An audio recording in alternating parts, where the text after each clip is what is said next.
Welcome in to another episode of Too Many Points here on the Tell Me More podcast.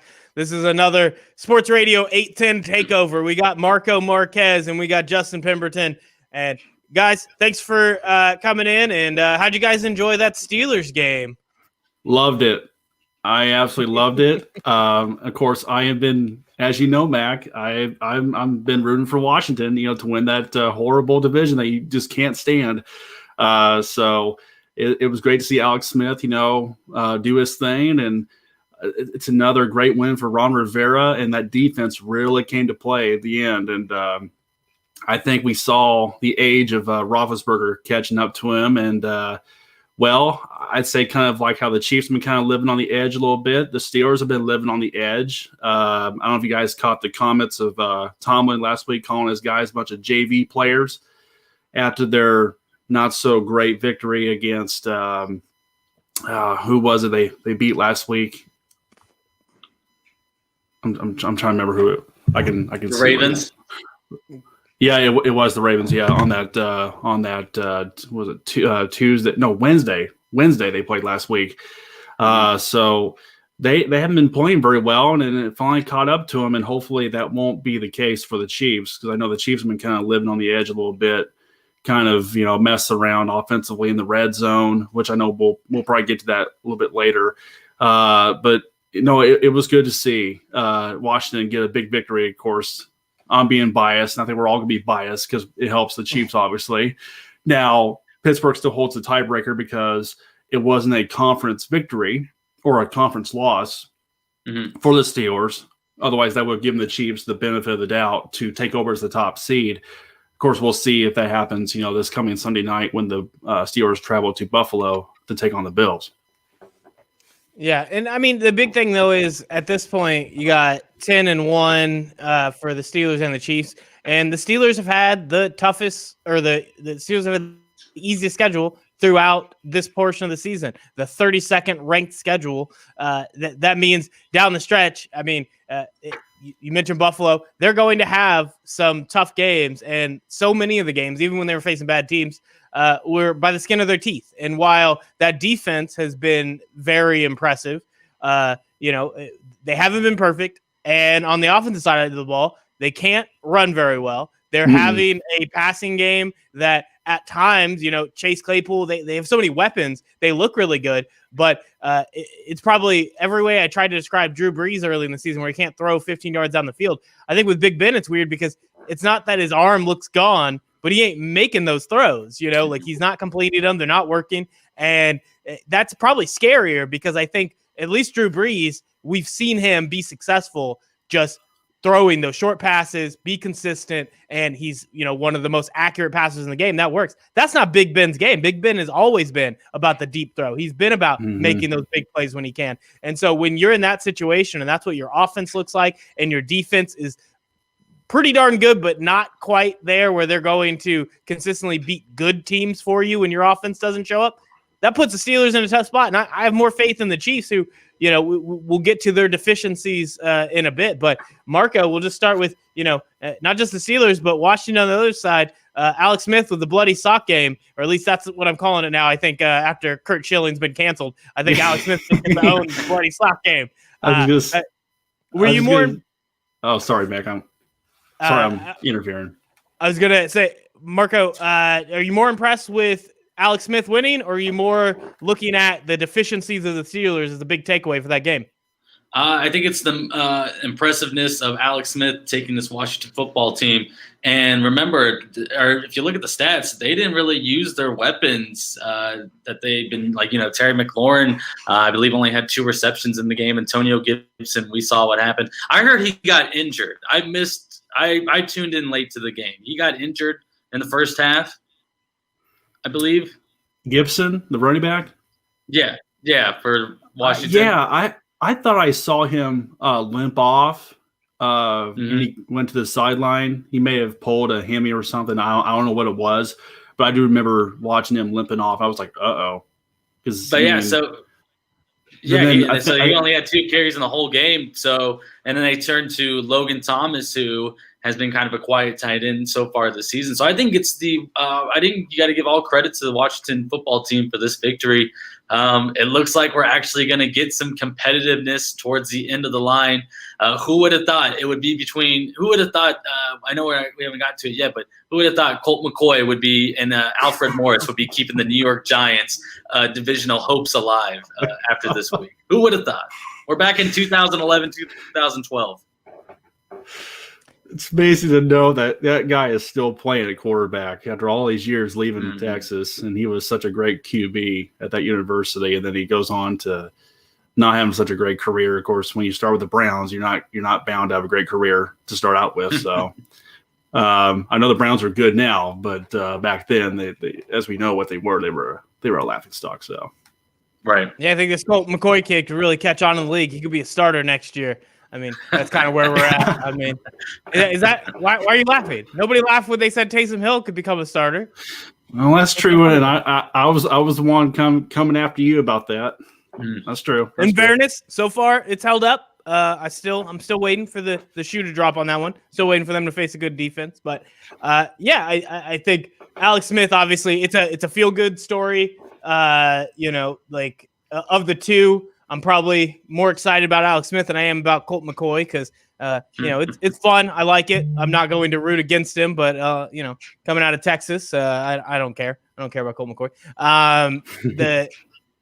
The win for the Redskins really good. Steelers, like I mentioned earlier, we're going to see what they do down the stretch. But we did, put the counterpoint is the other 10-1 team, the Chiefs.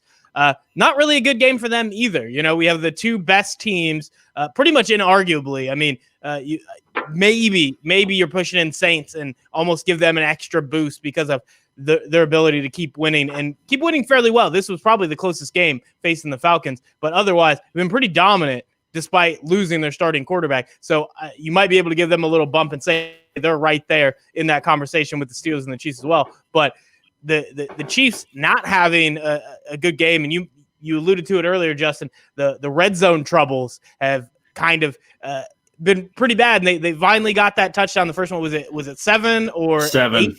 7?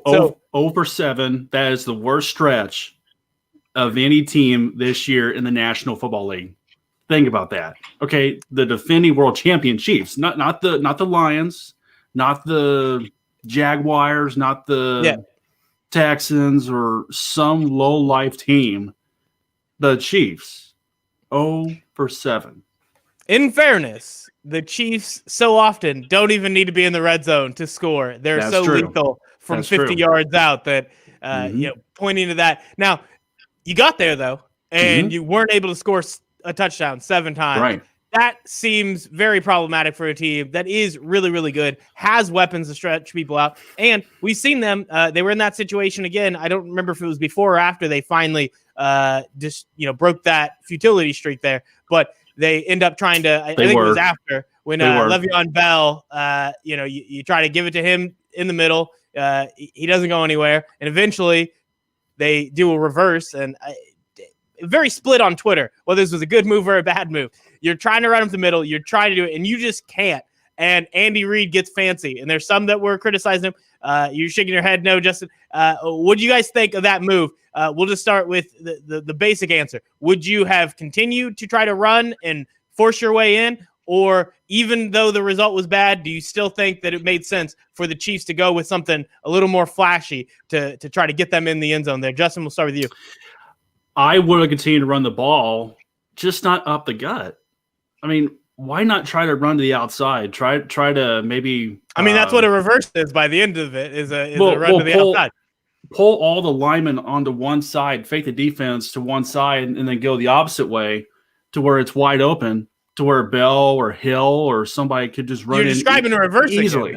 Like you're still in this one they were pulling linemen to his side, but that's the whole point is misdirection with a reverse. But I can see maybe off tackle with Le'Veon Bell and just trying to get him out to the edge and see if he can make it. But at the end of the day, it hasn't worked. And it's not Le'Veon Bell's fault. This is an offensive line that does not look the same as it did a year ago. That They have done a pretty good job of kind of mending up that pass blocking. But in terms of the run blocking, except for that Buffalo game, that was about the only time that they really kind of looked dominant, came in with the game plan and succeeded in doing it. And that was also because Buffalo was staying back and just trying to stop Mahomes from passing downfield. But when you're looking at those results, like, I know my answer is let Andy Reid do what he's been doing. And just because it didn't work this time, think of how many times he scored off a shovel pass, Travis Kelce to somebody. Hell, I predicted it the last time it happened. The fact that you can predict Andy Reid can be successful at that, the only way it becomes a negative is if they would have tried that here and it got stopped because you knew the play was coming. In this case, that's a reverse they haven't tried before. That's not something that they're just doing, and Andy Reid's becoming predictable. But the defense stopped it. That's credit to the defense. That is not anything against Andy Reid's play call. Marco, how did you feel about that play call and how the Chiefs have handled the red zone lately? I would love to see just more of – give me more back to the basics. I feel like if this is the number one offense in the league, you don't have to do as much trickery as much as Andy Reid likes to do it down in the red zone, or even when it's like 4th and 1, 4th and short scenarios. I would just like to see some more basic offense. I know people don't like the fade route, but a tight end fade to Travis Kelce. How many times have we seen that in a Chiefs red zone offense? I feel like we hardly ever see it because we're mostly seeing bootlegs, trying to find someone in the corner of the end zone. I wasn't a big fan of it. I think that one of the things that it'll be one of those problems that gets fixed when Mitchell Schwartz returns to the offensive line, when Steven Wisniewski, who I'm still high on. I know we haven't seen him in a Chiefs uniform this year, but maybe closer towards the end, because building up, saving him for the right time, and maybe we'll see that problem become fixed once the offensive line gets better. But in the end, if this is supposed to be one of the top scoring offenses, then why are you doing so much to just get into the end zone when it seems so simple driving down there? Exactly. Just be more traditional when you're down the red zone. So you want the Chiefs to stop doing the thing that has made them the best offense in the just only when Mahomes being the lead factor. But when have we seen? I'm just trying to, it's maybe more RPOs. Maybe it's more. Maybe it's fancy, less of just overthinking it. Fancy, but not too fancy. Is what you're saying. Okay, well, fine. I guess Marco's a football coach. Marco could call in the next play and make it work because he's got the right. It's I know that works. Like, you get everybody in the huddle, you get Patrick Mahomes about to call it. Patrick waits for he holds his helmet and he's like, all right, what do we got? And Marco's like, fancy, not too fancy. And Patrick's like, I got you. I know that exact play on that. I got it. So do we have time to run fancy, not too fancy? Hey, you always have time to run fancy, not too fancy. So fancy don't let me down. Reba McEntire. The point is, I think you can't criticize what has worked for the Chiefs. I think if anything, the problem is how many field goals they settled for. The problem is not if you're going to trust Patrick Mahomes and you're going to say over the course of 4 quarters, if I put the ball in his hands, he wins you the game. Then the problem isn't that reverse play. The problem is letting Butker, unless you're just doing this to get his confidence up, unless you weren't really that concerned about losing to the Broncos. So it's like, hey, we just need to make sure Butker doesn't have the yips before we get to playoff time.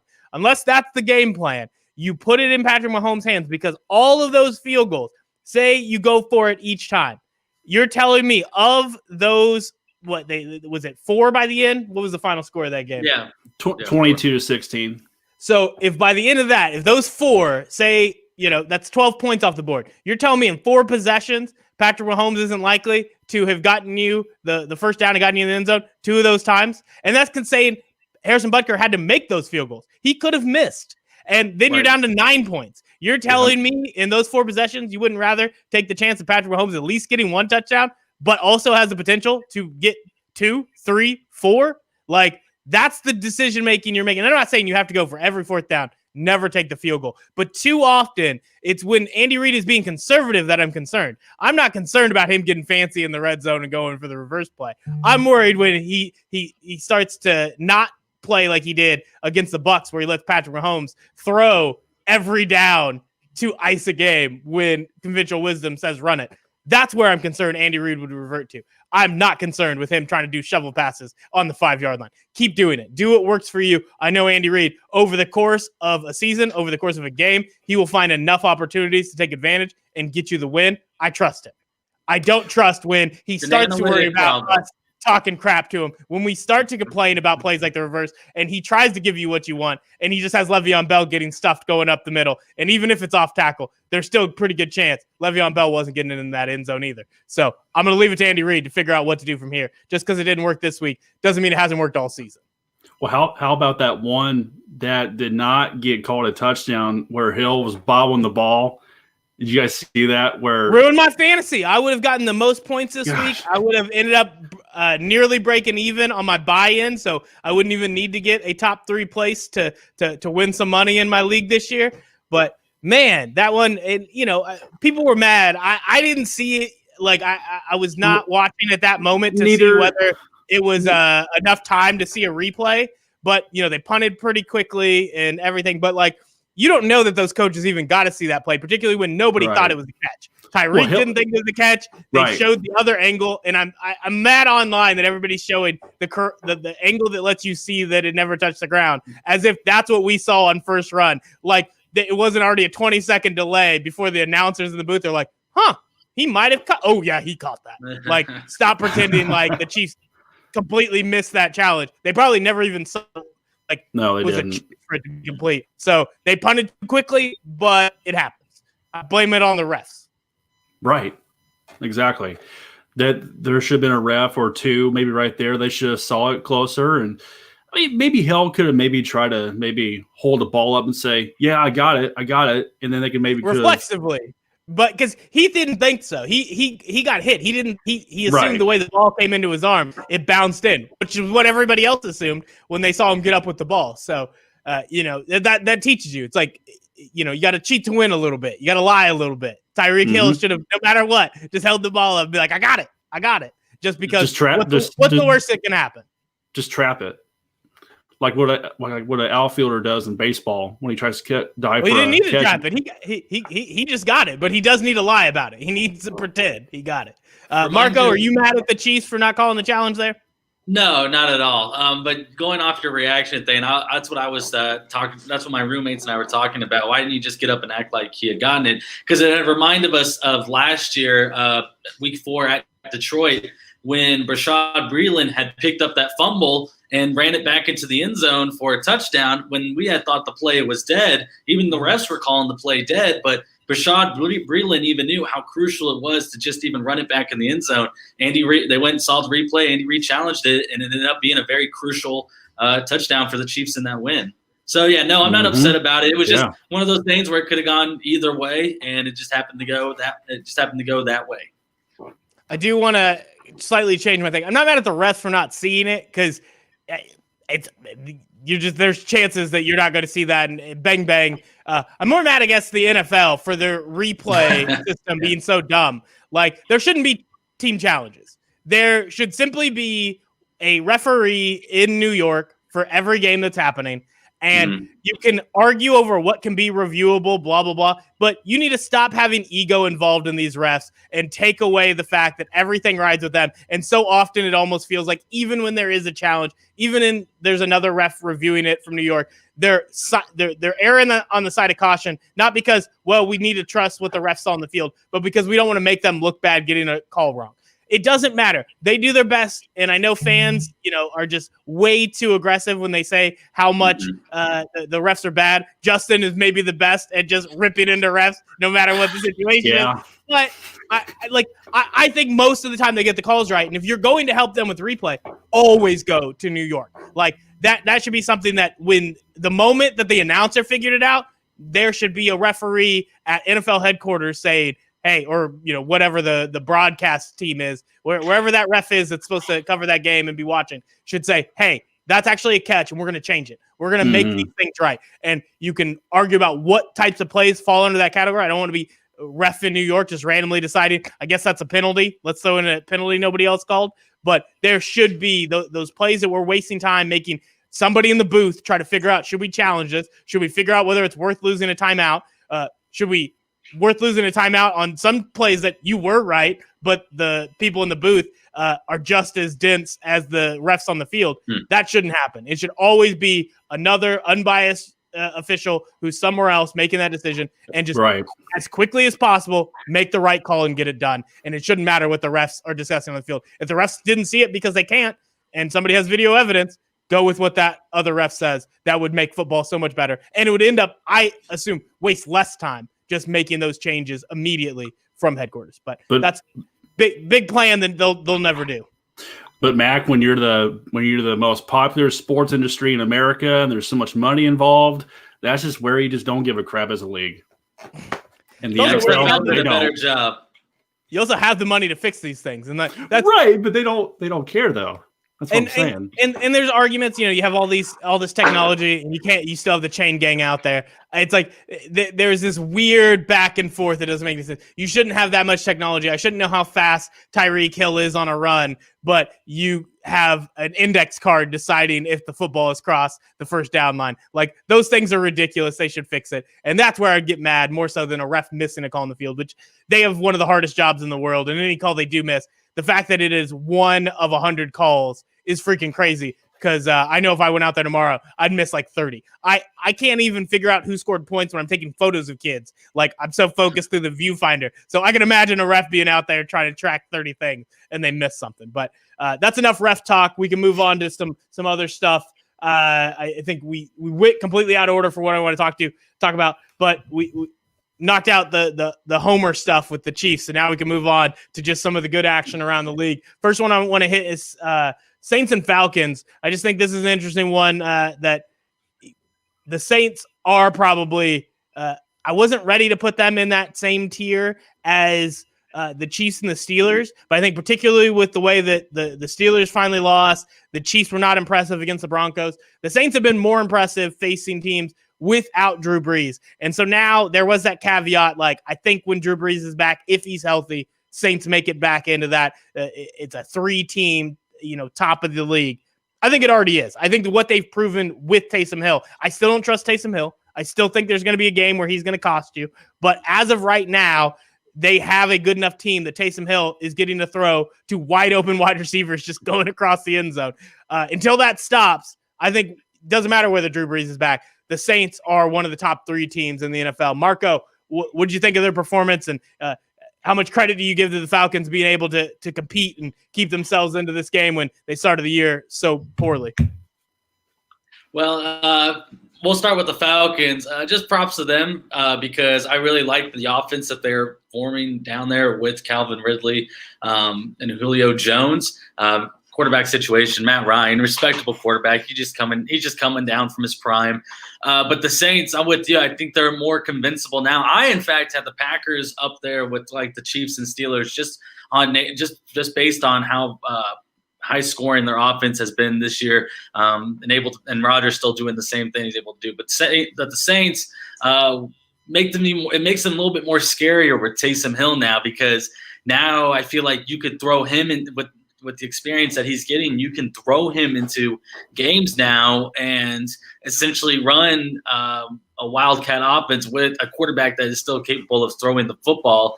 And you still got a running back in Alvin Kamara, who we saw this past week is still that running back that defenses need to be aware of when he's on the field. Hey, Michael Thomas had a 100-yard game, 9 receptions.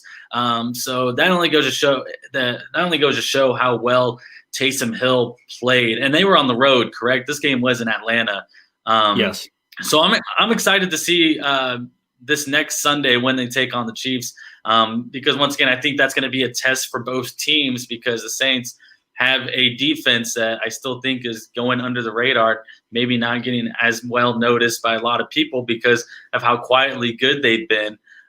So I think that'll be a game on December 20th where we'll see 2 really good teams go up against each other, and each one creates a problem, whereas the Chiefs' offense will need to step up. But the Saints, curious to see what happens when Drew Brees comes back, if their offense will still be rolling the way it has been with Taysom Hill taking the charge.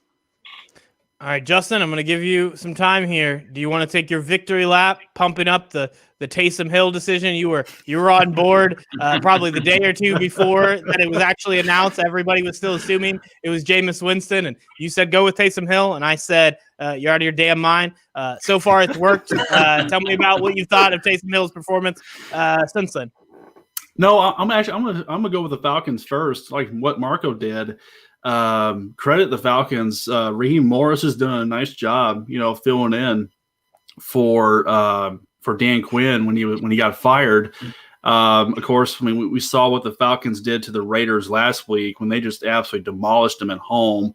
So I guess you can't really be too surprised, of them being in a tight, close game with the Saints. Plus, it's a divisional game; they know each other very well, and sometimes playing in Atlanta could be a tough thing for the road team sometimes. So not surprising, but hey, the Saints, they just have too many weapons, and of course it was great to see Michael Thomas finally kind of break out a little bit. It's been kind of a rough year for him, and I know it's been rough for me. I've got him in one fantasy league, and it's just been odd not seeing him putting up the numbers like he did like last year when he set the record for most receptions in a season, which is just crazy. The fact that Jerry Rice is not the one with that record anymore. No, all credit goes to the Saints, but also Falcons. This could they can finish strong, and maybe whoever takes that job, that'll give them a boost of confidence going to next year. All right, I still want to know with Taysom Hill, man. That's the only conversation I wanted.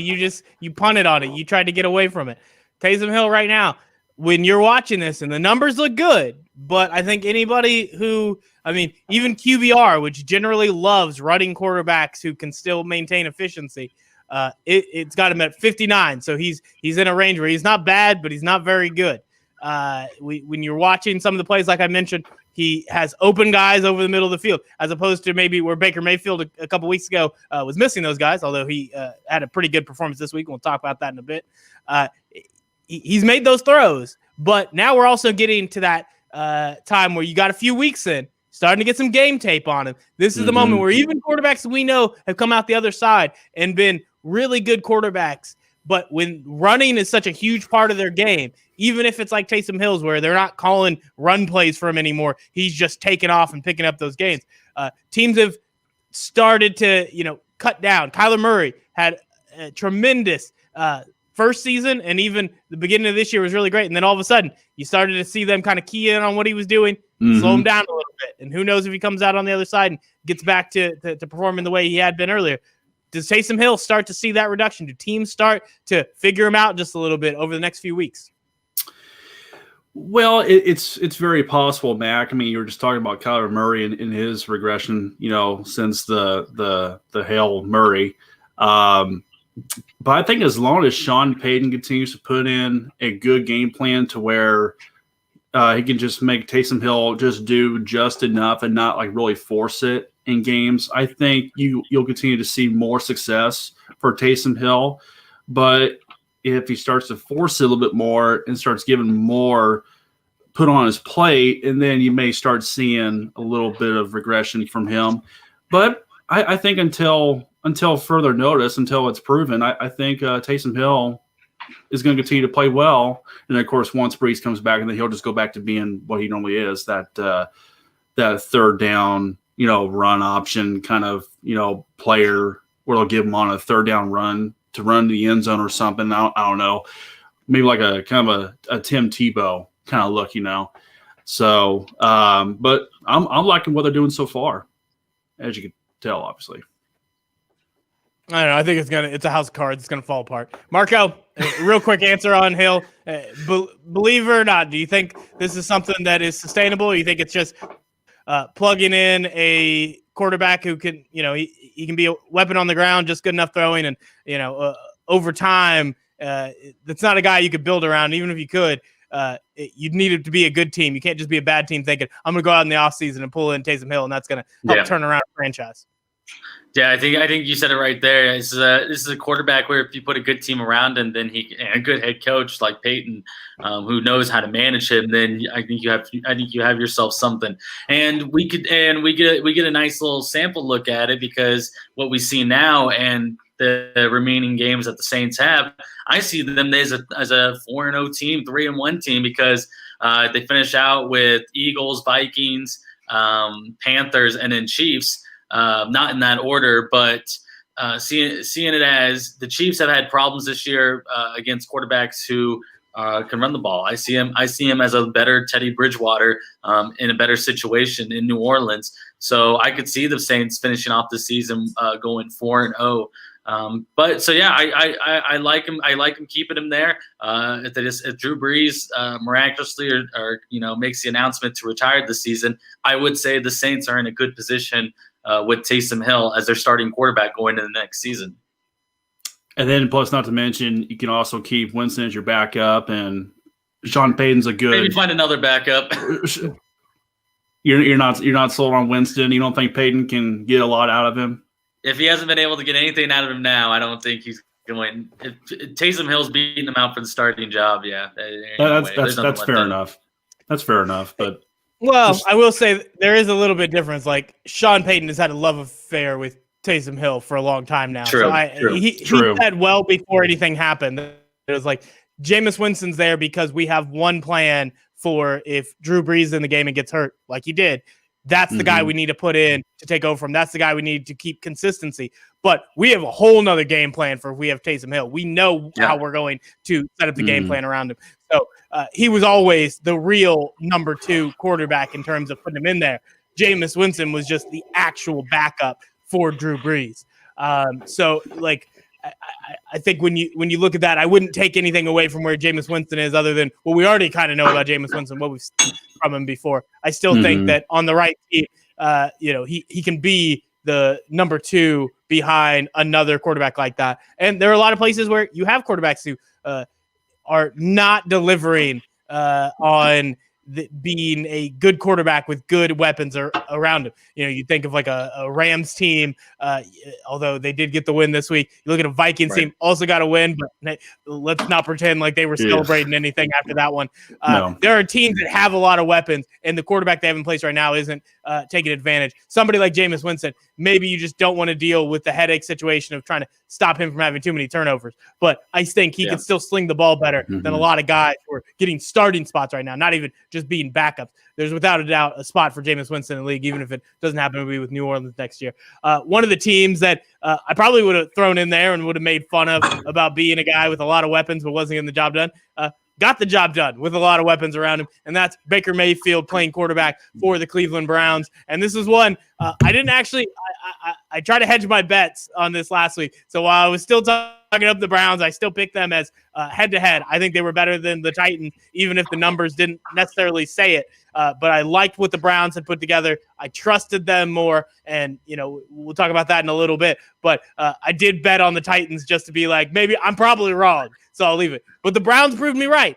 They lost me some money, but they proved me right for my season-long conversation about the Browns. I think when you saw what they were capable of doing, they were already winning games with a defense that was middle of the road. But Myles Garrett is such a disruptor. You didn't need him to. You didn't need that defense to be completely shut down. They will just stop drives at the right time. When you have that offense able to run, and that Kareem Hunt and Nick Chubb are your best way to not only get first downs but to score points. As long as you're not over-relying on Baker Mayfield, you're in a great position. And if you can get Baker Mayfield to play a little bit better, which he was showing signs the week before. He made a terrible miss to a wide receiver down the middle of the field, but there were other plays where he delivered. And this week, he delivered the entire game. Well, I guess at some point the Browns just kind of shut it down and held off the Titans for as long as they could. But first half, 4 touchdowns, breaking records from Otto Graham, just taking the Browns back to a time where they didn't hate themselves. They didn't wear paper bags over their head. Like that's an amazing work from Baker Mayfield. He had a great game. They punched the Titans in the mouth, and although the Tennessee responded, I was going to say too little, too late, but it's hard to describe something that's 28-3 after halftime as too little. But it was definitely too late. Browns got that big win there from that victory with 41-35 close at the end, but Browns just smoked them in the early going. Do you think this legitimately puts the Browns ahead of the Titans, not just in the record, because it clearly does, but to actually being the better playoff contender by this? Or is this just the any given Sunday, Browns got the victory, but you still view the Titans as the better team? Marco, we'll start with you.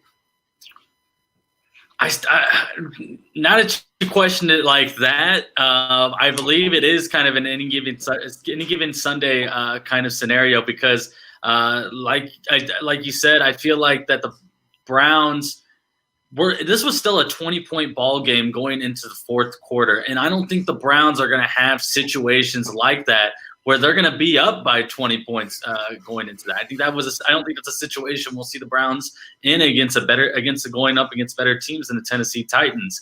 I think that second quarter was kind of just one of those special moments where we got to see Baker Mayfield, be the quarterback that we've all wanted to see him become. And so I think that with that, I think the Browns, went into the second half relying on their run game, and look what almost happened. There wasn't as much time for the Titans to catch up and take the lead, but they were still within to get it, or they still made the game a single-digit ball game.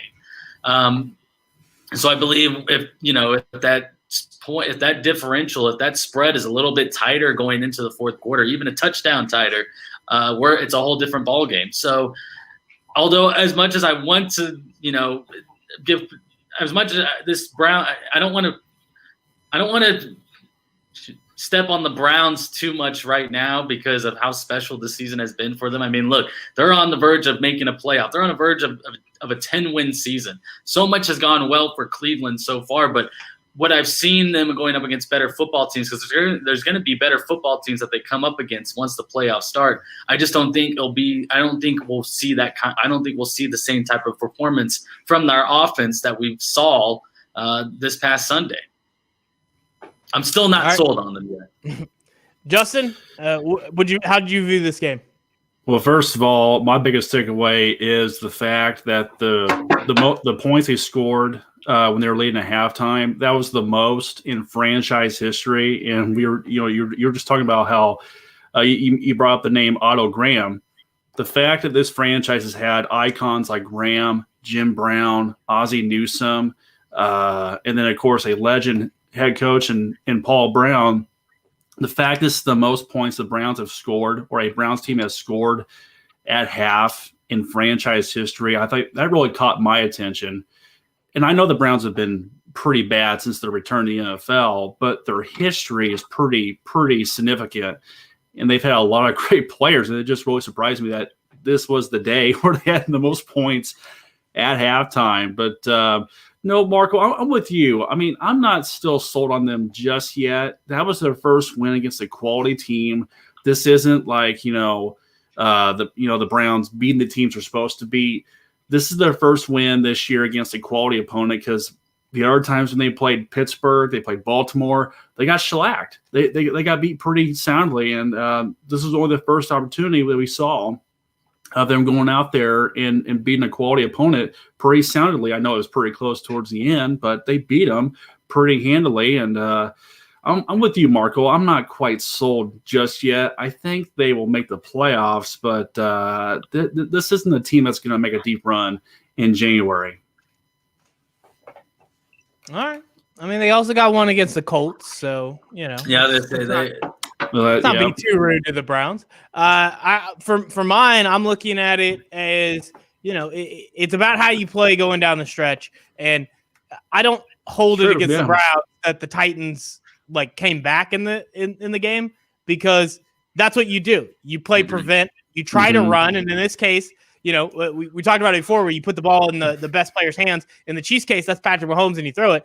For almost every other team, it is the running backs. Like, if you have the lead and you need to milk clock, and in this case, you were up by enough to start milking clock in the third quarter, you give it to Chubb, you give it to Hunt, and the Titans, who have been a pretty bad defense for most of the year, opposite of what they did last year, where they got themselves kind of the middle of the pack and were able to kind of help out that Derrick Henry rushing attack. This year, it's not. They're leaning on the passing game on offense, and on defense, more often than not against good offenses, they're getting shredded. That happened here today. And what they were able to do, they stepped up. They got the Browns off the field. But Browns also knew this was a waiting game. It took an extra fumble late to get the Titans to where they could get it within a touchdown. This one was over the moment when they walked out of the locker room at halftime. There wasn't really a chance, even if the Titans were able to make the final score look prettier. They beat the crap out of them. Like, that's what happened. Now, I'm willing to take an any given Sunday approach to it. Just because you beat the crap out of a team, we've seen that happen to teams, and that didn't mean that team was better. That can happen in the NFL. The Falcons being the Raiders 43-6 is a perfect example. I now think the Falcons are better than the Raiders, but that's only because the Raiders were so bad against the Jets. We'll talk about that catastrophe in a minute.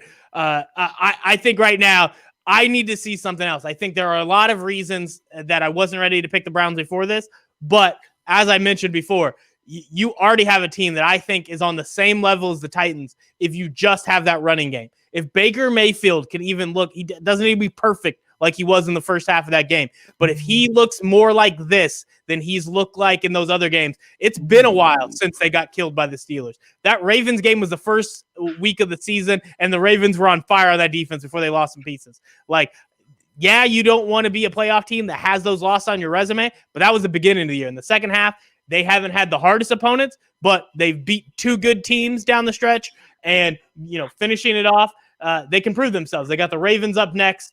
You have the Steelers at the end of the year.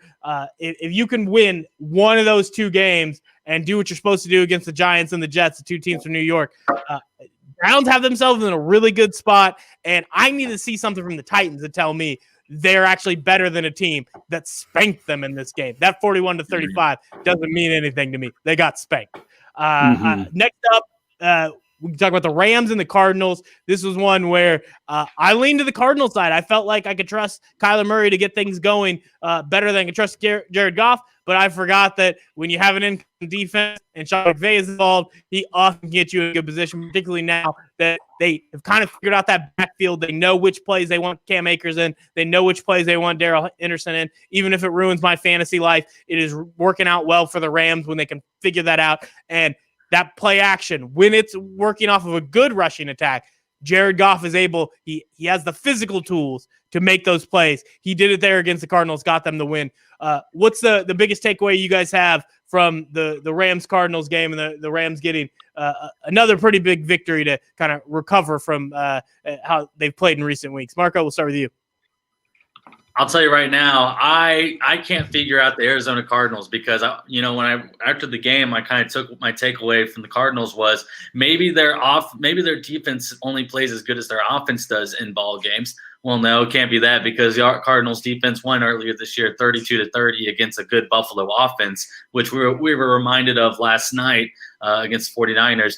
So that's my thing is I don't know what this Cardinals team is, and I don't think that they I don't think they really identified themselves yet either. I think they're still looking for that, and that's fine because that's a young team with a first time NFL head coach making his go around in professional football, making his go around as professional head coach.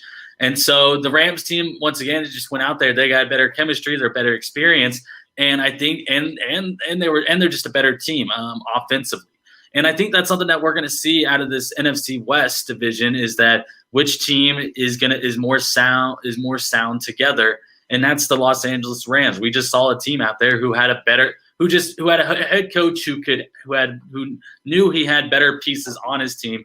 Recognized that the Cardinals have good pieces, but it all comes down to game planning. And Sean McVay, I feel like he's a top 5 head coach in the NFL when it comes to game planning for his team, and that's why his offense was on point in the game against the Cardinals. That's why the Cardinals defense looked non-existent when it shouldn't, and he's making players like Budda Baker and Simmons just taking them away on the field. This Rams team, I can tell you right now, I'm more sold on them than I am on the Cleveland Browns. Going off our last conversation. Yeah, definitely true. Let's give more love to Sean McVay, and that's what I'm going to do here.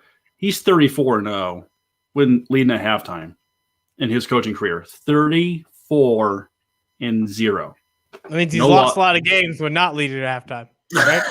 Yeah, but that's still pretty impressive, though. When you're leading at halftime, you haven't lost a game when you've led at halftime. I find it more interesting. I think generally speaking, you win most of the games that you're leading at half. It's right. If there are a bad record at that point, then you're like, there's something wrong here.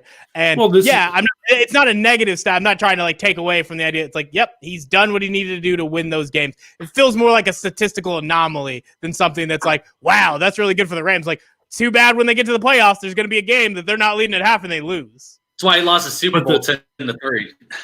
But the fact that this is a better record than Bill Belichick, Bill Walsh. What's their record? Hall of Famer Chuck Noll. Chuck Noll's 19. What's their records? Chuck Noll was 19-10 when leading at halftime. So he's trash. We can throw him out of the Hall of Fame next. No, not Chuck Noll. So what's their record going in when they're losing at half? What's their record? What's their bounce back record? Because that could also speak volumes as well. I don't know what their record is when trailing, but I saw this morning on Good Morning Football that I just know he's got a better record than Chuck Noll, Belichick, and Bill Walsh, and maybe another coach that was mentioned or on that. I assume everybody on that graphic. 34-0. Like at most, there might be some other coach with that ridiculous anomaly, or everybody else has a worse record. So I don't know. It just caught my attention this morning. I thought it was pretty impressive, but I find it interesting. Close to impressive. But I guess I'm with you, Marco, with the Cardinals. They're an inconsistent team, and just give me the Rams any day against the Cardinals to this point, because they've got the better defense. You got the best defensive player in the game, and Aaron Donald, who's just a wrecking crew on his own. The offense is so well planned by a genius of an offensive mind in Sean McVay. It's no surprise that the Cardinals just couldn't come through, and I'm not sold on Cliff Kingsbury as a head coach in the NFL.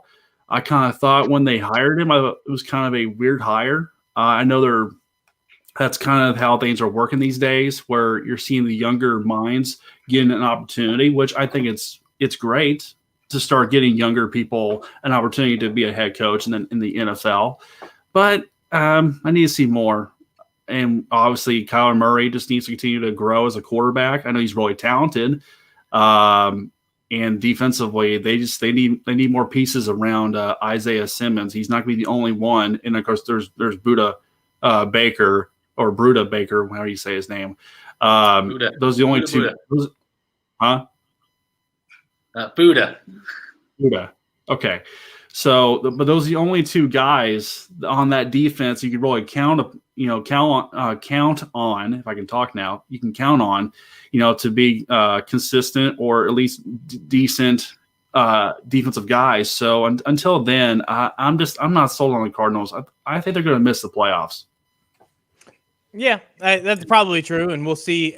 How they develop next year. I mean, the tough part is there's just such a log jam of teams that are in that 8 to 9 win range, and now the Cardinals, while although their teams are picking up wins, Cardinals have kind of stayed stagnant or stuck at 6-6. So bright spot early in the year, they got to kind of figure it out. But I think particularly with somebody like Kyler Murray, like I mentioned earlier when we were talking about Taysom Hill. You start to get game tape on him and you can counter it. Now it's what is your next step? How do you respond once teams have keyed in on what you like to do? Can you grow from there? Can you make the play? And then, you're going to need to improve that Cardinals defense because they've had some bright moments. They've had some really good games. They've not been consistent this year. So those are things that the organization needs to fix, and you just have to figure out how to keep building around Kyler Murray. I think the Rams, I'm just going to use it as a positive. I still don't know whether I like them more than the Browns. I think the only reason I take the Rams is because I think the NFC is still pretty much wide open. I think the Saints are as close to a favorite as I have. I'm not as high on the Packers as Marco is. I think everything else is just scattershot. Like I would say it's better to bet on whoever in the NFC, except I don't know which one is the better team. There are just so many teams that all look the same. And Cardinals have kind of fallen out of there. Rams have kept pace, but I have no idea which of those top NFC teams is actually right there to challenge the Saints in the playoffs this year. And I was Cleveland just and gonna, Tennessee in an NFC field would be kind of fun to watch. See what would happen there. Well, I was going to say they should take the NFC East crown, but there was an argument there that it should just be the Rams. And now I guess Washington is actually trying to show they're a legitimate team. We'll see if they can keep that up over the next couple of weeks. But I do want to do quick hits. We'll hit one more NFC East team. Can't do a full topic on them. And then we got a few more things I want to hit before we finish on up, talk about a couple other topics as fast as we can. Raiders Jets. We only going to talk about that final play. We don't even need to ask whether it made sense to fire Greg Williams. He probably should have never been hired in the first place. But when you have that final play, you have an 8-man blitz. He's basically going on Madden, just like, I don't care. We'll get a sack or we'll lose the game. Never been done. Blitz. ESPN showed that you've never even had more than 6 sent on a play like that, where it's a pretty much a Hail Mary situation based on the time and the score. So when you have that play, are you going Greg Williams is that ridiculous, or that's secret tanking from the Jets? Marco, we'll start with you. Go with Greg Williams. Just what the hell, man? What's wrong with you? But that question has been asked so many times about the same person throughout football. So yeah, we can all speculate that it's tanking. I like the theory of it being tanking. But you'll never hear a coach come out and say it. But how do you get rid of Greg Williams but not get rid of Adam Gase? How does Adam Gase stayed in the NFL for so long? What does he do? What is he mind controller? Like, what? I never understood. How do you get rid of Williams? How do you get rid of Williams but you don't get rid of Gase along with him? It's just because he's the head coach. He's the one who allowed that play to be called also. I think it's the GM and the head coach are attached. So the GM is not going to get rid of Adam Gase, but they need a scapegoat. So they picked Greg Williams for this one. At some point, the owner just needs to throw a spine and fire the GM and the head coach and just clean house, start over. I will say real fast that play, I'm going to lean on it was Greg Williams just thinking he was smarter than everybody else and showing that clearly, just like Adam Gase, he's not as smart as he thinks he is. At the same time, I do love controversy, so I love the idea that was a cover Lawrence, play call there. The tanking, I don't know, at 0-12, they're right on pace for it. Smart move from the Jets there that way. So sometimes it's just better to lose. And I think the bigger takeaway I have in the game is just, wow, how did the Raiders fall this quickly? It's crazy to me. Well, Mac, didn't I tell you it was like last year after they lost to the Chiefs, 40-9 at Arrowhead, they fell off very quickly. And I think we're starting to see a similar trend this year with the Raiders. But back to the main question here, it could be both, but I'm going to lean with you guys. It is Greg Williams. This guy's been a buffoon, his whole coaching career.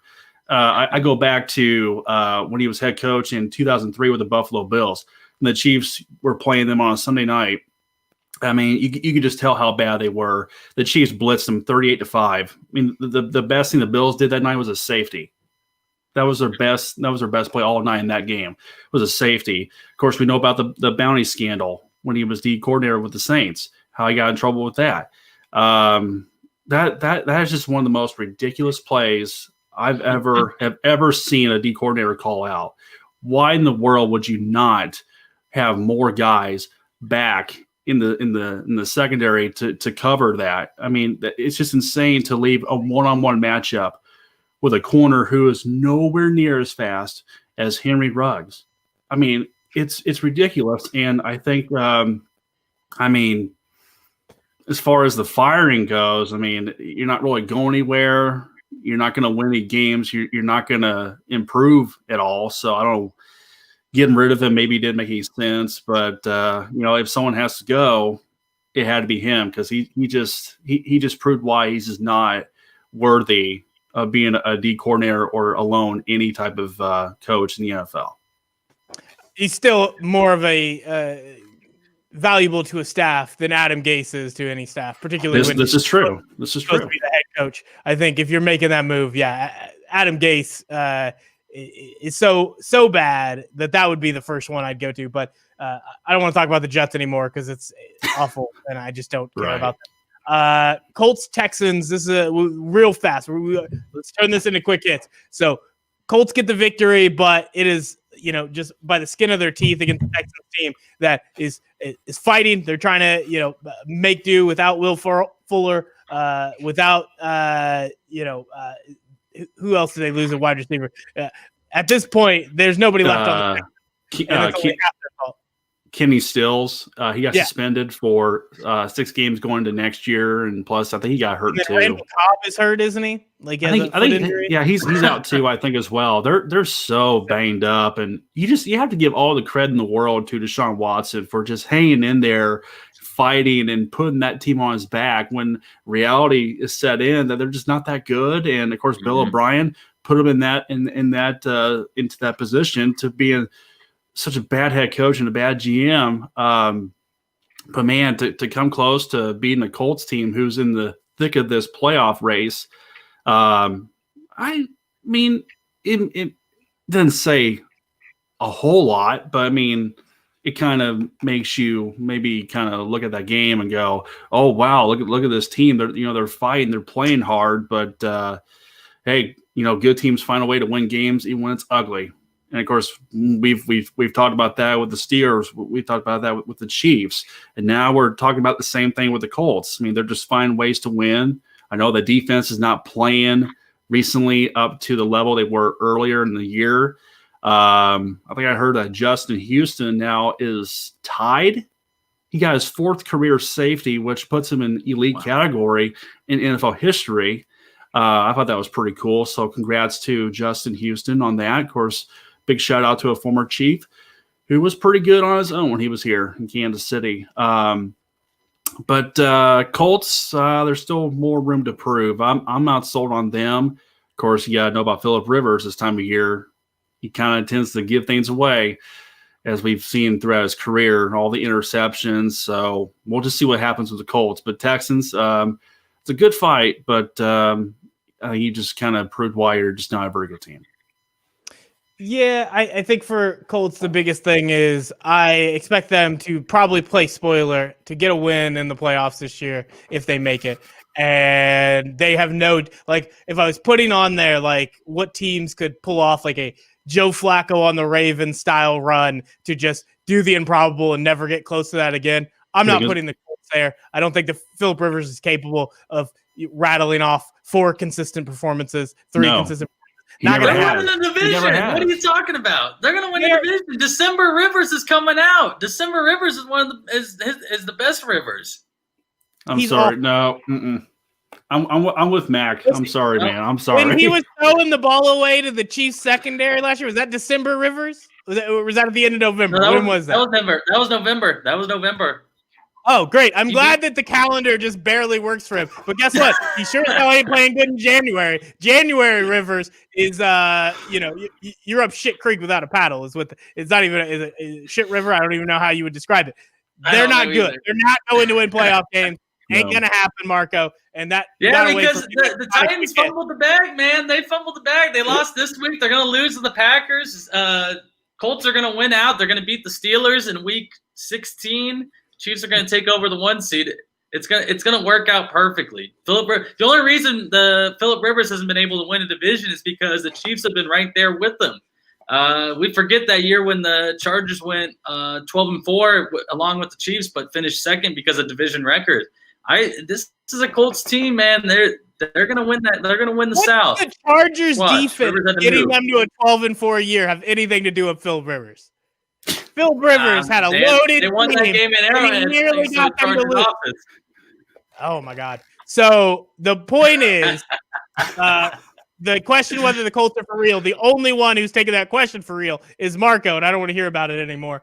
As we go down the list and we wait for Marco to be hella wrong and he can sit there in his wrongness, I don't even have time left to talk about Giants and Seahawks. Crazy that the Giants got the win. I would very quickly say I'm holding it against the Seahawks right now. At this point, and this keeps happening, Seahawks are going to have to prove that they are actually one of the best teams in the NFC because they've had too many of these performances, and they probably other than I trust Russell Wilson way more than I trust Phillip Rivers, and a little bit more than Marco trusts Phillip Rivers, which is ridiculous. They look like a pretty close team. They look like a pretty close comparison. They look like two teams that are going to play spoiler to somebody, but it's hard to imagine either of these two teams rattling off 3 wins to go on and win a Super Bowl. Eagles, Packers, this is another one where the Eagles at least finally turn to Jalen Hurts. We get to see what he can do just a little bit there in the fourth quarter. He was way more – he had – even with an interception, had way more in the fourth quarter than we've seen in 4 quarters of any game from Carson Wentz this year. So doing pretty good work. And then the final one is just Patriots 45-0 over the Chargers. Guys, just yes or no answer. Is this enough to finally get Anthony Lynn fired? Marco, we'll start with you. Yes, it is. Now that you have a young quarterback. Word answer, Marco. Justin. Yes or no? Heck yes. Heck yes. All right, that was more than one word, but you at least understood the point of me saying one word, Justin. I'll give you props on that. Marco, you're going to get banned if you keep this up. This is the end of our NFL talk. We will have bets and preview of the next week on our Thursday show. But right now, I do want to get in just a real quick conversation about the my favorite NCAA football game. I know we've neglected it, college football, for a while now. But I was super excited last week, right before we started the Thursday pod. BYU stepped in to face Coastal Carolina after Liberty had to pull out of the game because of some positive COVID tests. And I applaud BYU for not backing down when they're undefeated. It ended up costing them. But at the end of the day, those are the chances you need to make. And I'm sick of teams that are undefeated in the non-Power 5 just being told that they're not good enough and just keep getting slid down every time we expand to a college football playoff. Every time we think that there's more opportunities for these teams, everybody just starts to devalue what they accomplish at that level. So I'm glad they got to play, and I think it was the best college football game, back and forth affair. And I think the fact when Clayton McCall, as a freshman, even if it's a red shirt, he's playing out of his freaking mind, and I'm glad he's having the year he's had. This is going to be 4 more years of him putting together a really good Coastal team, and I'm waiting for their undefeated season where they get to make a shirt that says they are the national champions, because they sure as hell aren't going to get put into the top 4 to just let them get their shit kicked out of them by Alabama. Why is that such a big deal for all of these people that want to keep up the game? Let them be number 4 and get beat up. You think whatever team is at 4 or 5, 6 earned it? We always talk about them. Once they've lost a game, 2 games, they're like, oh, these teams aren't very good. They don't deserve to be in there. We don't need four teams. Well, then let an undefeated team go in and at the very least get one fun game against Alabama. That's all I want. Marco, how do you feel about Coastal Carolina and their chances to end this season as the 5th ranked team, which is what we know they're destined for? That's the only way that these people know how to do it, is just leave them right on the outside. We gave them credit. We're just not letting them play for all the marbles. UCF walked so this team could run. Let them, in the season of COVID, let's have some fun. Ohio State is now, I think, having to reschedule their game against Michigan State because Michigan State has high COVID numbers on their team. So when in doubt, if they're not going to be the 4th seed, let the 4 and 5 play each other, so winner gets to get their butt whooped by Alabama. Let them play for their own death. I like it. I like the idea. COVID-19 season, shake things up and have some fun with the college football playoff this year. All right, Justin, how do you feel about it? Yeah, I'm right with you guys. This is a good feel story, and that's the best part about college sports is the good feel stories. I mean, it's not just about the blue bloods. I mean, of course, we want to see the blue bloods do well all the time, but when you get actually, I'll admit too. I mean, with Ohio State, I can't stand Ohio State, so I'm kind of glad they're having their struggles with COVID. But when you get a moment to see a great story like Coastal Carolina that comes out of nowhere, comes out of the blue, and they're doing so well, you have to recognize that, and you have to honor them. You have to give them somewhat of a chance. And you know what? I don't know when the day is going to come, but I hope sooner than later, I hope the committee finally pulls their head out of their rear end and they expand the playoff system, because it's time. Enough with 4 teams. It's not good enough. You got to expand it to at least maybe 8 teams, maybe maybe a little more than that, but I'd say 8's probably good enough, and that's where you'll give the lower teams like Coastal Carolina, like a Central Florida, more of a chance to put their name into the playoff, and they're very deserving when they're in this position to be undefeated, when they are undefeated.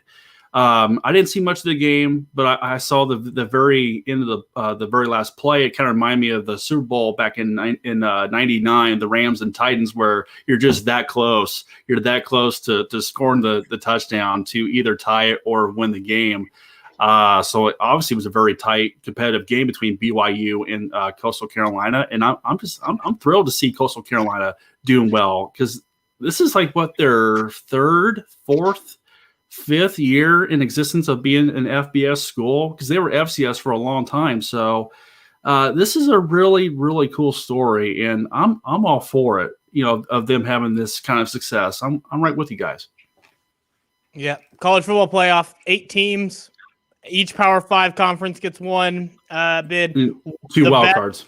You get the best non-Power 5 school is an automatic in, and you can make some sort of criteria where they have to be like top 15, but also once you do that, stop moving them down the ladder on purpose. Like, stop pretending an undefeated team that has at least, even if they have one decent win on their schedule, if they were dominant in a non-Power 5 conference and just were blasting people, put them where they're supposed to be in the top 15. Stop moving the goalposts in the middle of it. Make sure there's one Power 5 team that's in that top 8.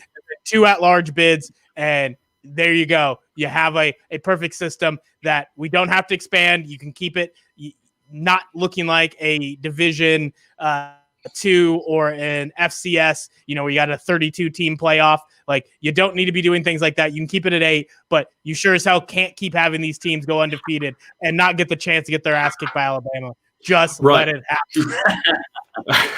Right. And also, for everyone, even including the really good teams, always have quality opponents in your non-conference schedule, because you go beat, say Coastal would go out and upset, I don't know, they beat Oklahoma or something like that early in the year. That's a quality win, and that's going to really look good on their resume, instead of just playing your normal type of kind of cupcake soft schedule. Like, for example, KU back in 2007, they didn't really play anybody in their non-conference. I'm just saying that always kind of helps when you have a. Did you just compare KU nearly running the table in the Big 12 as a comparable to Coastal Carolina winning in a non-Power 5 conference? Did you really just do that? I'm just saying that You're just saying apples and oranges is what you're just saying. From a strength of schedule, I'm just saying the strength of the schedule is in nearly winning the Big 12. Like, that was what got them high ranked. Not like every Power 5 team, like, pretty much, there are very few that give themselves a hard non-conference. Now, the question is, for Coastal Carolina, you're pretending like they have a choice. They can't get Oklahoma to let them show up there and face them. That's the problem for these schools, is Oklahoma doesn't want to schedule, because while Oklahoma has occasionally taken a tough team in the non-conference, they're not taking a team that looks like they're going to be undefeated. They don't want to get embarrassed. There is no upside to beating a Coastal Carolina, to beating a BYU. And these teams don't have the option to add those to their schedule. So when we pretend like they're only facing bad teams and they did that to themselves, not allowing nonsense on podcasts. It's just not true. It's not a real thing. But that's all we have for NCAA football. Once again, just going fast, rapid fire. I did want to bring up a topic I already hit last week, talking about the swap of Russell Westbrook and John Wall, that trade between the Rockets and the Wizards, which on paper looks a little bit like a trading out what is basically the same player, except the Rockets get one who's a little bit younger, but also coming off an Achilles injury. it is meant to satisfy the superstars that they're catering to in terms of giving the keys to Bradley Beal in Washington and with James Harden, a Hail Mary effort to keep him there. But within a week, we're already hearing Harden is still talking about, I would like to go to Sixers and naming off a handful of other teams. When you see that and you see that there's almost no chance that James Harden stays in Houston long term, does that change how you'd evaluate this trade? That other, like I said, it's two huge contracts for point guards who look similar, but now it's looking like you made a move to keep Harden, and instead you're getting saddled with a guy who may never be at the same level he was in basketball again. And the Washington Wizards are taking Russell Westbrook, that although the analytics don't like him very much, he is still a baller that actually adds an all-star to your team. Marco, what'd you think of the trade, particularly now when you're seeing Harden is still trying to politic his way out of Houston? Yeah, I thought the trade was fantastic for Russell Westbrook and the Washington Wizards, because I think that you're still John Wall is getting replaced, so you're missing your point guard. Well, you're getting that back in Russell Westbrook. You're missing leader. I think that Westbrook will do just fine with Bradley Beal when it comes to leading the team, because I think Bradley Beal understands that Russell Westbrook brings a different type of level of scorer than John Wall was. I think that together they will be able to lead this team, because that's a problem that people talk about Westbrook, is he goes into environments and he destroys teams. I think that this is a better fit and place for him. Washington surrounds him with, I think, a team that it will look to him kind of like how the Thunder team looked to him when it was just him during his record-breaking season. As for the Rockets, I see a team that's just depleting the roster, breaking them apart, and the Mark D'Antoni and former GM era is over. Now it's time for a new wave of Rockets players. I think that that's something that they thought about when making the trade with Westbrook, getting those draft picks. Honestly, if you can trade Harden and get some more draft picks for next year, I don't see why not, because I think the Rockets season is not worth going after with Harden on your team versus what the future of the franchise, the state of the future of the franchise is, if you can just trade them. All right, I want to be careful about two things. When we're talking about it like it's a smart move to trade Harden for draft picks, it's not. It is salvaging a destroyed situation, because there's nothing in the future that's better than James Harden being one of the top 3 to 5 scorers in the NBA. And no matter how you feel about it, in 5 years from now, unless you just get lucky and hit a home run, your chance of getting a guy who plays like James Harden is slim to none. So those draft picks, unless you're building a team instead of a dictatorship, I feel like. The dictatorship with James Harden is better than anything you can build. Just getting a bunch of draft picks and thinking you're putting together a team.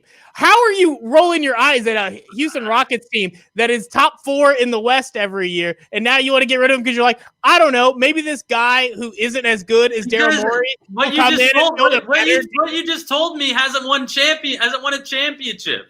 What you just told me hasn't won a championship. So you would rather not make the playoffs. You think because they keep not winning championships, it makes more sense to have a bad team that can't make the playoffs every year. That's what you want. Why not? Why not? Because you make more money. You know what you're getting out of the situation that you have right now. Yeah, teams that make money and actually make the playoffs. Mm-hmm. That's what you're getting. You're getting a team short-term nice, long-term though. If they make one 3-pointer against the Warriors, they're in the finals. Like that's how good the Rockets can be with James Harden with the right pieces around him. But you're pretending like that's nothing. That's zero. Come on, Marco. And then when you talk about what the positive for the Wizards, are you kidding me? So you're that we can talk after the season. We can talk after this season. We can talk not after the season. We can talk halfway through the season. We're gonna talk right now. You're that low on James Harden about the season when it hasn't even happened. Hasn't even started. You're that low on James Harden, but you think Russell Westbrook to the Wizards is a good move? You think that getting Russell? You think that's good? That makes more sense to you. James Harden destroys teams. Russell Westbrook, really great how he can get every team to the 8th seed. So good.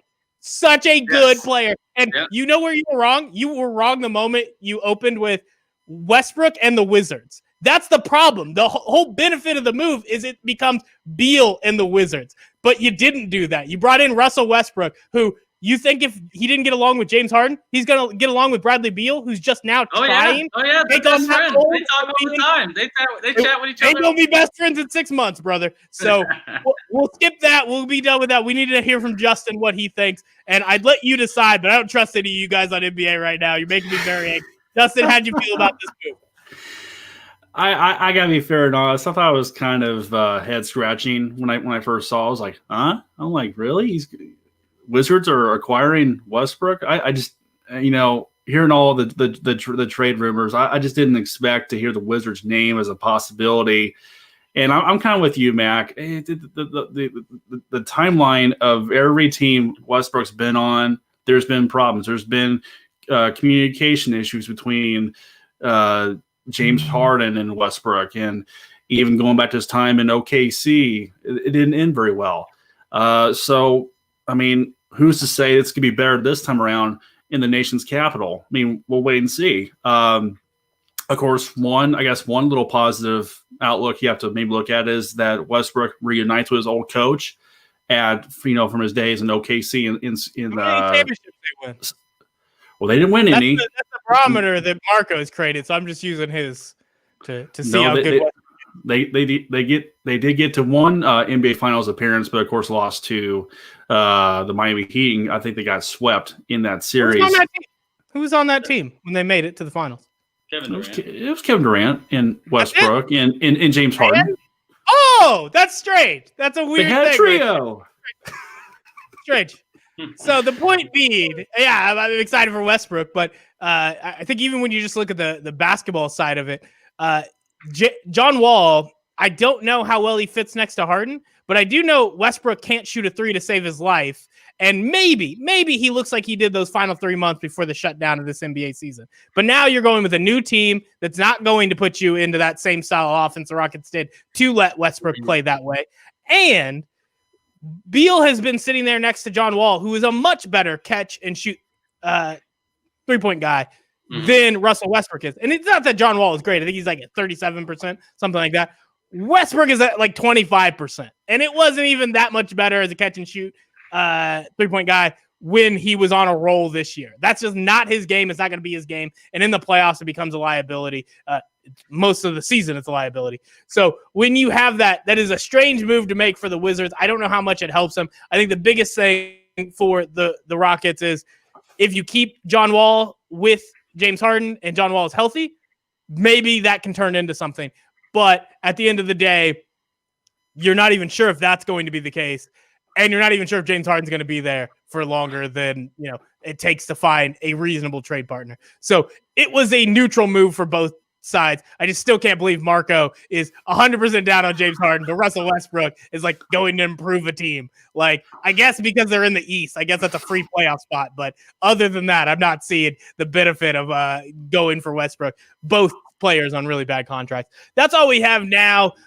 We are closing in on, we're just a couple weeks out from the NBA season. So I'm not saying we're going to do like a 50-50 podcast, but by the time we get to the end of December, there will be much more NBA talk that we'll build in. It'll probably be 75% NFL, 25 NBA. And I'm definitely going to have to do that when Bobby gets back, because I know Bobby hates it, and he'll just have no opinion except Milwaukee sucks. And it will get us hated by Milwaukee, but the rest of the country will love us. And that's how you build a podcast. That's how you keep building up viewers. And I'm happy for the viewers we have. Anybody who listens to us, make sure that you subscribe on YouTube to the Tell Me More podcast. You subscribe on Facebook to follow us and make sure you get us whenever we come out. We're starting to do all these live shows. We're putting it twice a week. Who knows? We might get to 3 times a week.